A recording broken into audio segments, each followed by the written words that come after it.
Good morning, guys. I'm sorry I'm late posting this. I meant to get it up yesterday and it's been chaos. So I just wanted to go over your quiz that's coming up, kind of what we went over last lecture session, and then get you guys ready for your informative speech next week. So if you have watched the PowerPoint, someone had a question about the PowerPoint because it's in a small screen. If you look on that, like the video at the bottom, there's a YouTube logo, and you can click on that and that'll pull it out in a separate screen so you can watch it larger if you want to take notes, and so you can keep that open in a separate tab for reference. So if anyone's having problems with that, let me know. Just want to kind of reiterate a couple things from the last lecture. We talked about different types of delivery methods, manuscript, memorize, improvise, impromptu, extemporaneous. You can go back to my video and see more of a breakdown of that, and the PowerPoint also tells you more about that as well. So everything you need for your quizzes is either in my speaking or in your PowerPoints for class. So there shouldn't be any surprises or any content that you guys don't have access to. So we also talked about if you present to the media, changes that you make in delivery. One of the things I reminded y'all was to not stare directly at the camera. Remember, that's like the media. It's not when you're presenting the way we're presenting in a Zoom class. So yeah, you want to engage with your interviewer and the audience as well as the camera. But essentially, if you watch, the Women Tell All or on The Bachelor, you just watch anyone being interviewed on camera, they're typically speaking directly to the interviewer. So directly staring into the camera, it comes across as a little bit strange. And so you play down your gestures, you tone those down, and you also want to be aware of any audience questions that might come up. So when you're creating responses to like an interview like that, you want to think about what the audience might be thinking and how you can create responses that will speak to them, or that maybe will, they won't have to ask in a question format. So we talked about presentation aids. You will need one for this first informative speech, and I have put the criterion up on this week. So if you go into Blackboard, you look at weekly lessons, week 3, the informative speech is on there, and it's got all your grading criterion. It's got the assignment itself. It's got your presentation aid rubric. It's got your outline rubric. And I also put up an example of an outline. And so over the weekend, what I'm going to do for y'all is I'm going to put up an informative speech of my own. I meant to get that into you yesterday, but again, I apologize. It's a little bit, got a lot going on right now. So I will do an informative speech, and with an informative, an outline, what it should look like with that. And then we'll also have some visual aids with it as well. So just to recap the difference in informing and persuading. So when you're informing someone, you're just enhancing their knowledge of something, and you are helping them understand information, concepts, ideas, or things that are being presented to them without necessarily driving them to convincing them of something. So the example that I used in our extra credit was the new iPhone is out. It's an iPhone 12. Here are the features it has. Okay, so if I was informing you about the iPhone, I would just say point blankly, hey, here are the features that it has, or changes or revisions from the last model. And now if I were going to persuade you, I'm trying to change or reinforce your attitude, your belief, your behavior. So that means that I'm trying to move you in a certain direction of belief. So if I were to present that same topic, the new iPhone, I would probably be saying it's a good buy, or it's not a good buy, or it's worth the money, or it makes it the best iPhone purchase ever because it includes, 5G, the fastest network. It includes, the cameras is the highest resolution camera. So a lot of it comes down to the wording that you use, and you want to be careful about using factual wording versus like slanted, motivated wording, if that makes any sense. So, let me pull out. Sorry, I've got the hierarchy of these. So in persuasion, you're essentially you're trying to speak to somebody's needs, or you're trying to enforce their beliefs, their ideas. If I don't find this outline, it's going to be pointless because I can't show you Maslow's hierarchy of needs. One of the most important things, oh, here we go. One of the most important things in persuasion and in speech, of course, is knowing your audience and understanding your audience needs, or kind of meeting them where they're at. That's something that effective speakers always do, is they take the tone of the room and they understand where people are at. And so in Maslow's hierarchy, if you can see that, this is where we talk about the different levels of needs, okay, that individuals can possess. So the baseline of human beings, like our baseline human needs, is our physiological needs. So that's like water, food, shelter, access to clean plumbing, clothing. It even has reproduction on there because we need that to continue as a species. That's the baseline of what human beings need, right? If at this level physiological needs are not met, you can't persuade people, right? Like this base level. You can't go to someone who is starving and have a nice, easy conversation with them about fashion trends or the iPhone. This is a very read the room state of a person's being. You know, when human beings are missing their basic needs, they cannot speak or hear things that challenge this level of their being, if that makes any sense. So the second level is safety needs. Safety needs would be personal security, employment, resources, health, poverty. That's assuring that their environment around them is safe, that they have their daily needs met, secondary basic human needs. Love and belonging, that is friendship, intimacy, family, sense of community. So moving up along that, that's just the feeling of connection to people. It is a need. It is a hierarchy of need. Esteem is respect, self-esteem, status, recognition, strength, and freedom. And these are all, if you think about it, like these are all things that we go through developmentally as we get older, you know. So as children, like our physiological needs are met.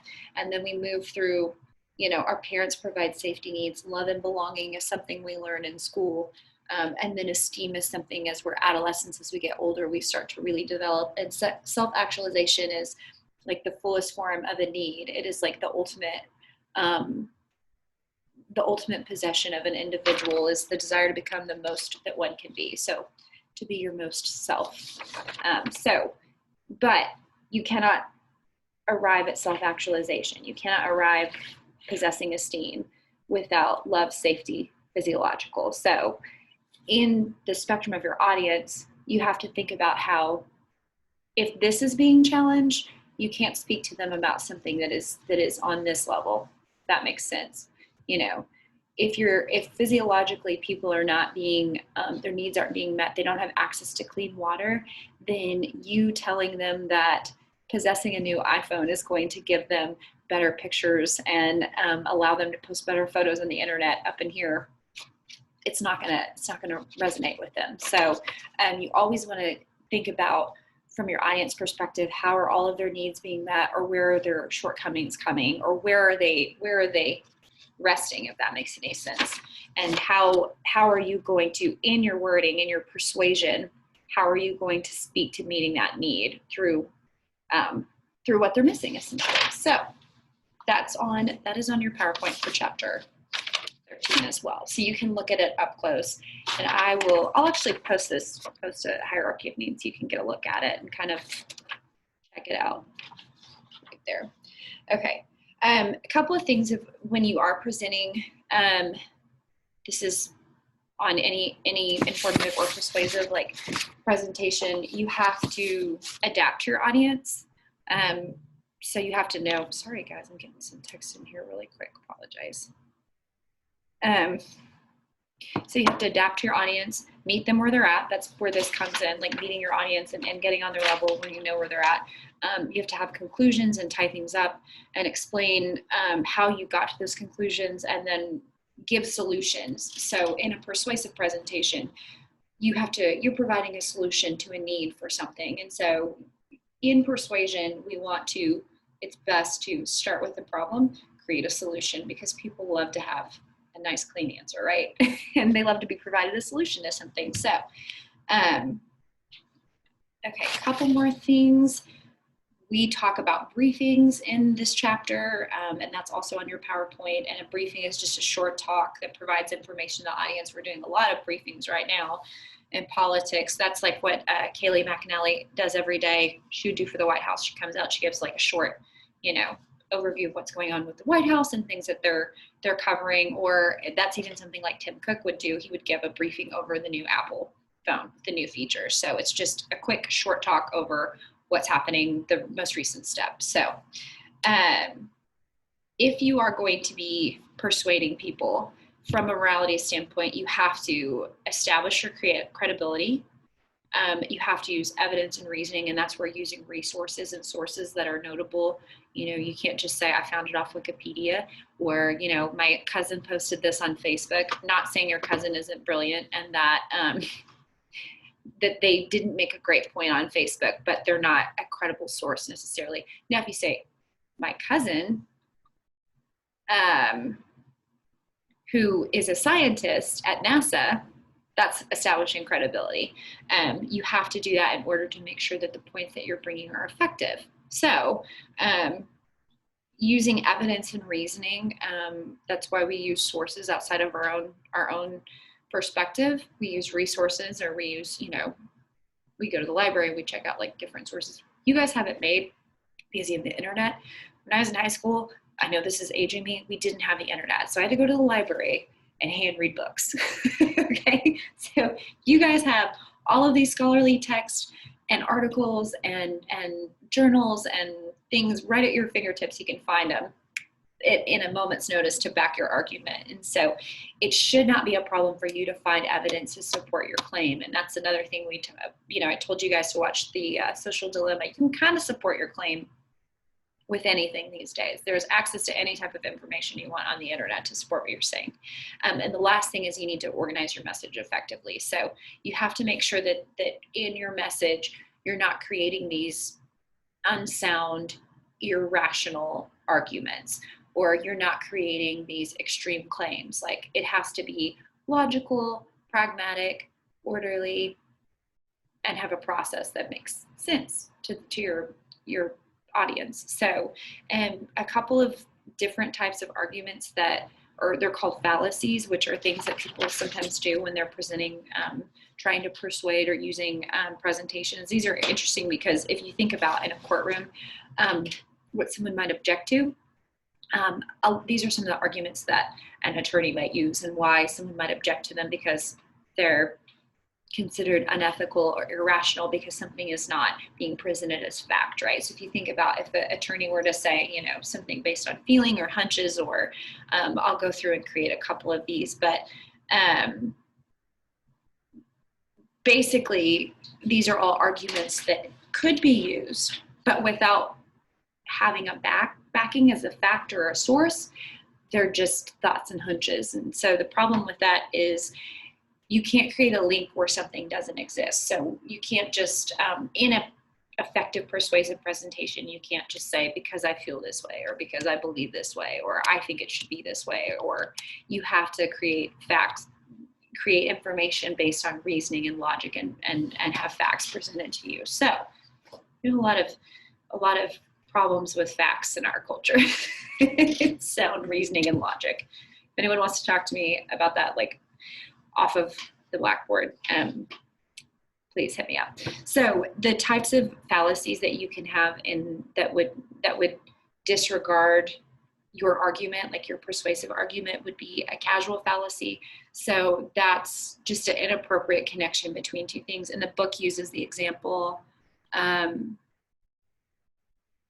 like it's basically like an egregious claim. So the book uses the example, hey, if we annex this part of our neighborhood, we're going to have more days of sunlight.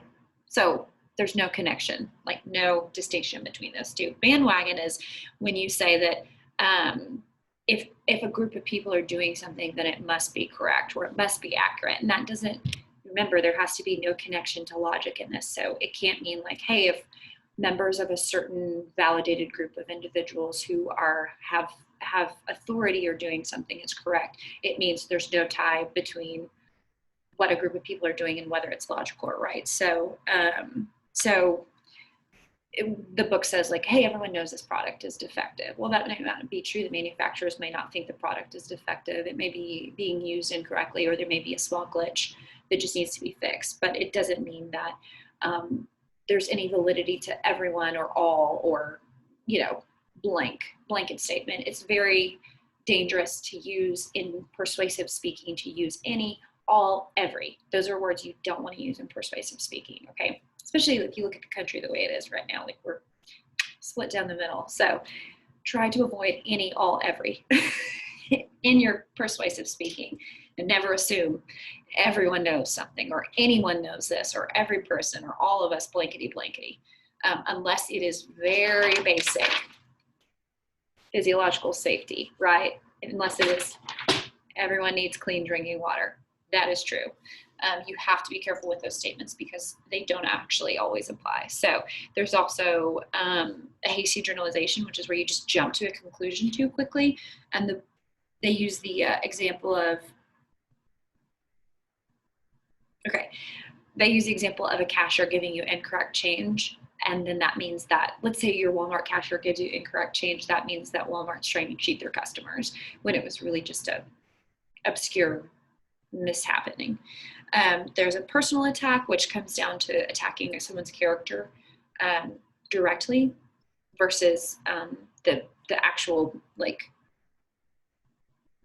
the idea or the whatever the persuasive thing is. And so it could be you saying like, I'll never buy Apple because I hate Tim Cook. Okay, that's fair. But you can't make that argument for someone else. You can't present that Tim Cook is a crook, so you shouldn't buy Apple, or you can't use Amazon because Jeff Bezos is a crook. Like, that doesn't create a realistic argument because everyone needs Amazon, and Prime is actually a pretty good buy. I hate to admit it. I mean, but red herring is a fallacy that you're using irrelevant facts to distract people. So it's kind of like, creating this outlandish outlier argument to somebody. So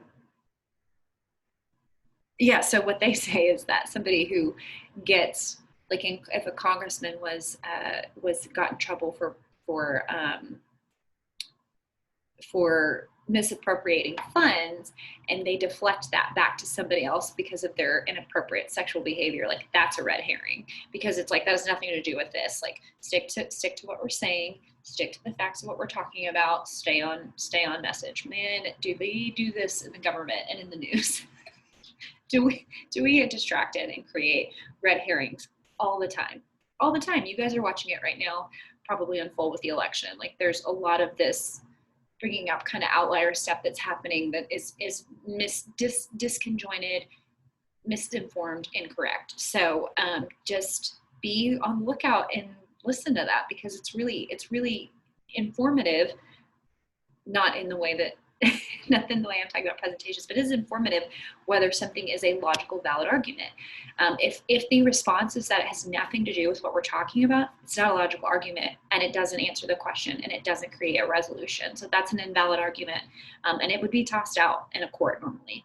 And then the last type of a logical fallacy would be an appeal to misplaced authority. So that's using someone who doesn't have the right credentials or the right expertise to make a choice or to produce an idea or a product. And so they say, like, using celebrity endorsements for products that has nothing to do with what they do, whether it's a celebrity selling a breakfast cereal, or maybe even celebrities talking about their politics, because we don't know if celebrities have the education about politics that they need to be, or we don't know if certain individuals, getting certain endorsements, like dieter teas for influencers is a really popular appeal to misplaced authority, because, do any of these influencers use dieter teas? My guess is not. I certainly wouldn't. So the flat belly tea debacle is certainly a good example. So that is an overview of persuasion. Please, that's pretty quick, but please make sure that you take some notes on some of those fallacies, and also go back and watch the PowerPoint in it. And I wanted to present to you guys, your informative speech is Okay, so the rubric is up and that is due next Sunday. Just a recording, 3 to 5 minutes, index cards. If you're going to use speaking points, you need a visual aid. You can use a PowerPoint, you can use a graph, you can use a chart. If you have questions on what works, let me know. Please try to submit your idea by Sunday through the discussion board, so that if I'm not going to grade on if I think your informative idea is good, I just want to look at what you are thinking, whether something is informative or persuasive. Now remember, informing is just providing facts. Persuasion is providing motion to those facts, moving people along, trying to do something with those facts. And so this first time around, you're just going to be fact driven, okay? 3 to 5 minutes, video recording, PowerPoint or whatever for a visual aid. You will need and you can have note cards, but make sure they're white and not writing on the back. Dress, please, professional as you would for a normal presentation. This is an outline format for your speech. I put this up on your assignments. So Roman numeral, like so. Intro, you can copy and paste mine onto a Word document and just replace it with your own verbiage. So you will need your attention getter. I want to see what that is up here. So if it's a quote, a stat, whatever, you need your attention getter. Then you'll need your thesis, your main idea. So, for me, I would say Max Barbecue, this is how Max Barbecue handled the COVID-19 crisis as an operating restaurant and bar. Okay, that's my central idea. And then summarize the main points. At least 2. I think 3 is the magic number, no more than 5 though, okay? Some of you may have something that needs to you can divvy it into 2 points. That's fine. No less than 2, no more than 5, okay? I don't care if it's 3. That's how many I prefer and what, I think has been indoctrinated in this. But 2 to 5, that's the magic number. Those are your points. So you want to go through and preview your points first and say, okay, here's my informative presentation. This is how I reach the conclusion, main points. And then you break them down. First main point, list your source. Okay, any sources with the APA format or MLA, which I put the handout for that on as well. Give 2 examples. Then your main point and your third point, your conclusion. Basically, on your conclusion, you go through and you almost do your intro again. And you tell your audience what you're going to tell them in your intro. You tell them what the information is in your body, and then you tell them what you told them in your conclusion, if that makes any sense. So your conclusion, you're going to restate your thesis, restate your main points, and then conclude with something memorable. So you're kind of flipping it around to where you got their attention here, and then you left them with something to grab their attention there. So that is that's on your informative speech assignment. If you guys have any questions. This is your MLA. I put MLA APA. You guys can use whatever you prefer. Just make sure that it's parallel. I know this is a lot, like this document is a lot, but it has it written out as exactly as is, and it has all of the different types of example, whether it's internet, whether it's from a book, whether it's from a journal. So if you have any questions on that, let me know. Hopefully everyone has been through Intro to English Lit, so you should know how to use APA at this point, or you should be able to copy and paste the format. These are your outline, okay? Visual aid and your outline, speaking outline, rhetoric, rubric right there, if you have questions on that. And this is your informative speech rubric. The one thing, some of these things, intro, body, conclusion, okay? We just discussed how you use those. Eye contact, body language, vocal delivery. I don't want you to think I'm going to be crucifying you on this, just so long as you're making an attempt to have the right vocal delivery. You're speaking up, you're speaking intentionally, you're speaking in the camera, that you have the correct body language, and that you're using eye contact, or you're trying on all of those things, and using appropriate language, your sources, content, visual aid, okay? So that's how we're going to integrate all of those right here. If you have questions, you can always go through and look at the rubric and decide how that will be. Is that it? I think that's it, guys. I went through that a lot quicker than I had planned on. So your quiz is up. If anyone has problems accessing the content, please shoot me an email. I know some of you have said you hadn't seen the announcements, and so I just sent the last one to your email. So please let me know if you're not able to access that, okay? Email me. I will be around fielding my email all weekend, not to brag, but I'm not doing anything. So shoot me an email if you have questions. And if anyone has communication apprehension, you are welcome to schedule a meeting time with me through Blackboard. I'll send you, I'll send you a code and we can do an office hour session. Not an hour, we don't have to meet for an hour, but we can do an office session to chat about your